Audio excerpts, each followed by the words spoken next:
몇 년 전 나는 서울 외곽에 위치한 작은 마을로 이사를 갔다. 도시의 소음과 바쁜 생활에서 벗어나 조용한 삶을 살고 싶었다. 마을은 한적하고 평화로웠으며 주변 사람들은 모두 친절했다. 하지만 이 마을에는 알 수 없는 기이한 소문이 돌고 있었다. 바로 마을 외곽에 위치한 오래된 폐가에 대한 이야기였다. 마을 사람들은 그 폐가에 대해서 말하기를 꺼려했다. 그저 거기에는 가지 않는 것이 좋다. 나는 애매한 충고만 할 뿐이었다. 나의 관심이 모두 폐가로 쏠리기 시작한 것은 당연했다. 나는 호기심을 이기지 못하고 그곳으로 가보기로 결심했다. 폐가는 마을에서 약간 떨어진 숲속에 자리 잡고 있었다.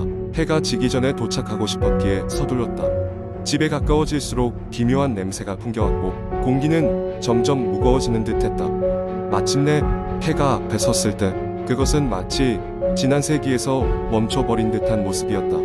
벽은 금이 가고 창문은 깨져 있었으며 문은 삐걱거리는 소리를 냈다. 인적이 드문 이곳에 오기를 잘못했나 싶어 망설이던 찰나 갑자기 뒤에서 큰 소리가 났다.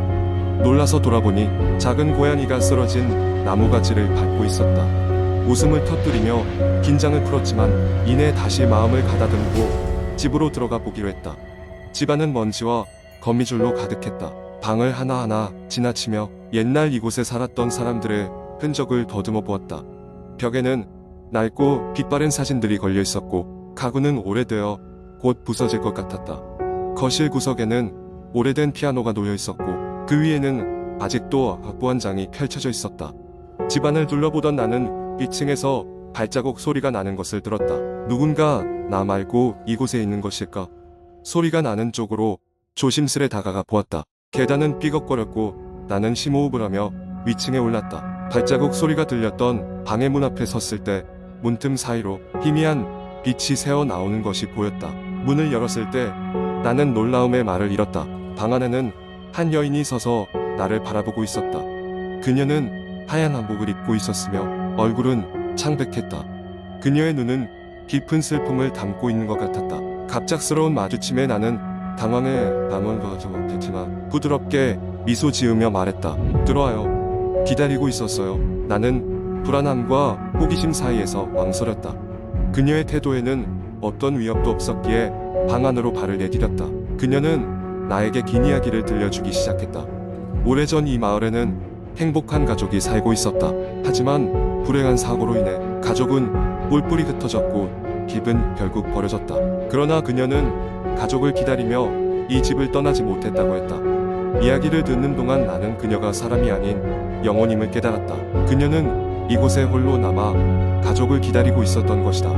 갑자기 모든 것이 이해가 되었다.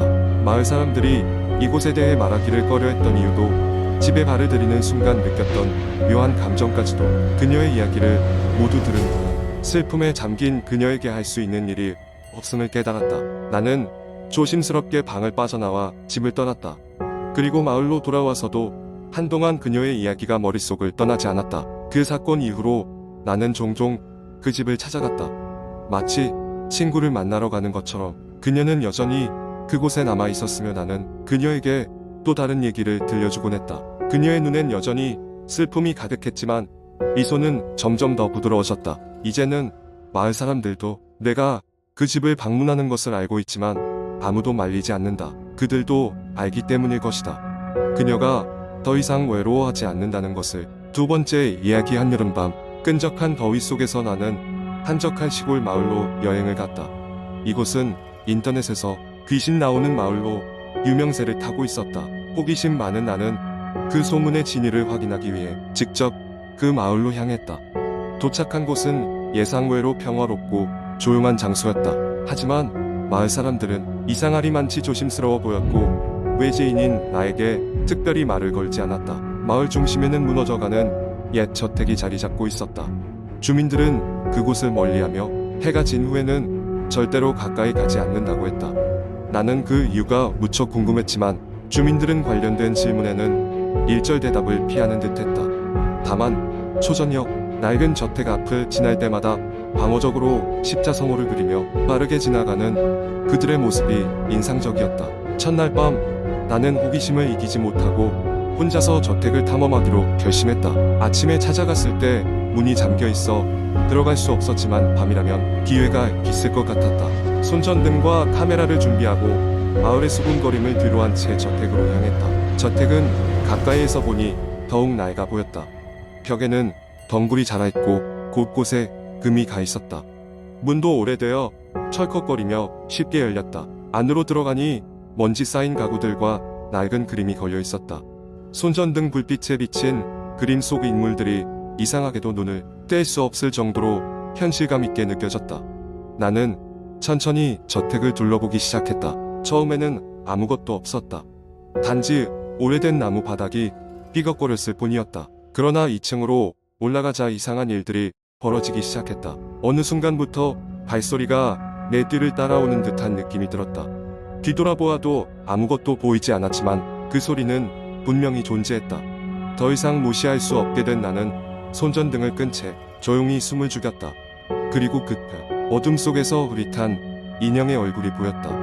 인형은 혼자서 흔들 의자에 앉아 있었다. 그 순간 나는 저택 내부에서 전혀 느끼지 못했던 추위가 찾아왔다. 소름이 돋았지만 나는 후진하지 않고 카메라 셔터를 눌렀다. 그때였다. 낮고 젖은 소리가 들려왔다. 그리고 문이 저절로 황 하고 닫혔다. 심장은 미친 듯이 뛰었지만 호기심이 두려움을 이겼다. 나는 용기를 내어 소리가 나는 쪽으로 발걸음을 옮겼다. 그곳에서는 이상한 냄새가 풍겼다. 마치 오래된 곰팡이와 물비린내가 섞인 듯한 냄새였다. 나는 출처를 찾고자 코를 막고 출입문을 밀어 열었지만 그곳엔 아무것도 없었다.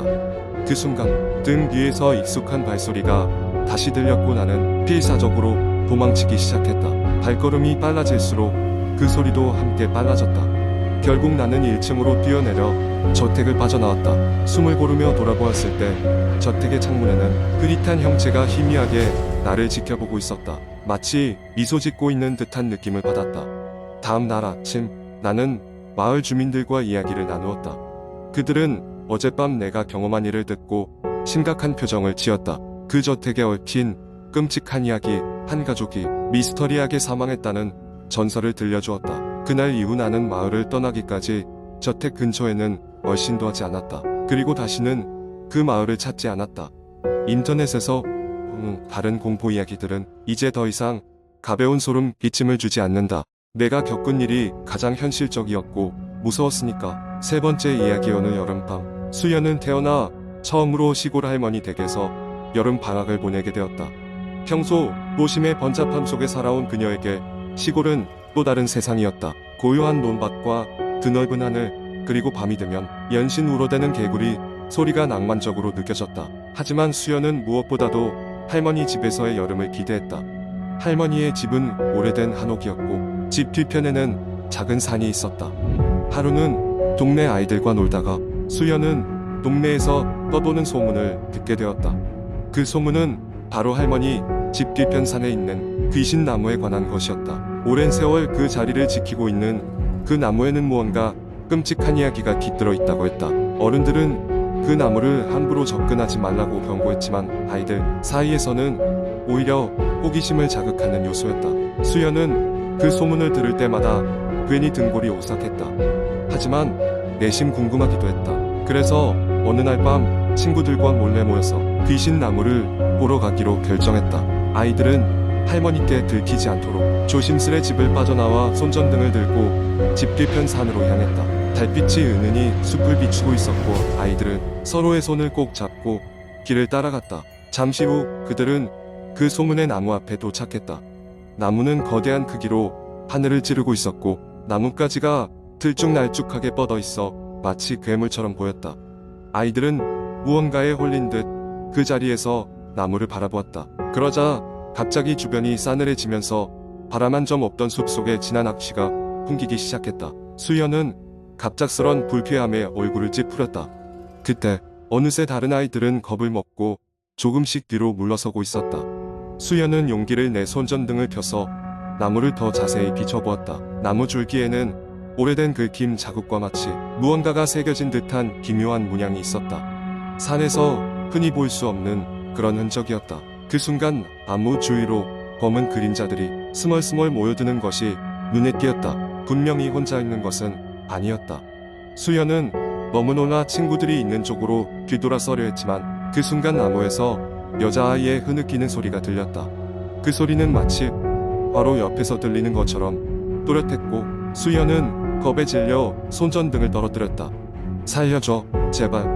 그 목소리는 점점 애절하게 들렸고 수연은 할 수 없이 손전등을 주워 소리가 난 쪽을 비추었다. 그곳에는 아무것도 없었다.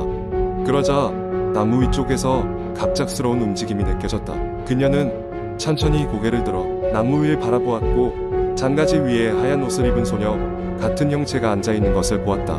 그러나 그 모습은 너무 흐릿하고 마치 가공된 영상처럼 현실감이 없었다. 아이들은 공포에 질려 있을 새도 없이 산에서 도망쳐 내려왔다. 집에 돌아와서는 숨을 고르며 그들이 겪은 일을 어떻게 설명해야 할지 알 수 없었다. 서로가 본 것을 확인했지만 그 형체에 대해 이야기하는 것조차 두려웠다. 그날 밤 수연은 잠을 이루지 못한 채 밤을 지새웠고 다음날 할머니께 모든 이야기를 털어놓았다. 할머니는 한숨을 쉬며 오래전 그 나무에 얽힌 전설을 이야기해 주었다. 그 나무는 어느 시대에겐가 억울한 죽음을 맞이한 소녀의 영혼을 안고 있었다고 한다. 그 소녀는 마을 사람들이 슬픈 사랑의 결과로 삶을 잃었다는 전설이었다. 그리고 그녀의 영혼이 풀리지 못한 원한 때문에 그 나무를 떠나지 못하고 떠돌고 있다고 했다. 수연은 그 이야기를 듣고 자신이 그날 밤 느낀 감정이 단순한 공포가 아니라 안타까움과 슬픔이었다는 것을 깨달았다. 그날 이후로 수연은 그 나무가 보이는 집 뒤편이 언덕에 올라가면 가끔씩 그날의 일을 떠올리곤 했다. 그리고 시간이 흘러 어른이 된 후에도 그 시골 집을 방문할 때마다 그 나무 앞에 조용히 서 있는 자신을 발견할 수 있었다. 아마도 그 소녀의 영혼이 안식을 찾을 때까지는 그 나무가 그 자리에 변함없이 서 있을 것이다. 수연은 이제 할머니 집에 갈 때면 마음속으로 조용히 기도를 하곤 했다. 언젠가는 그 소녀가 편안히 떠날 수 있기를 바라며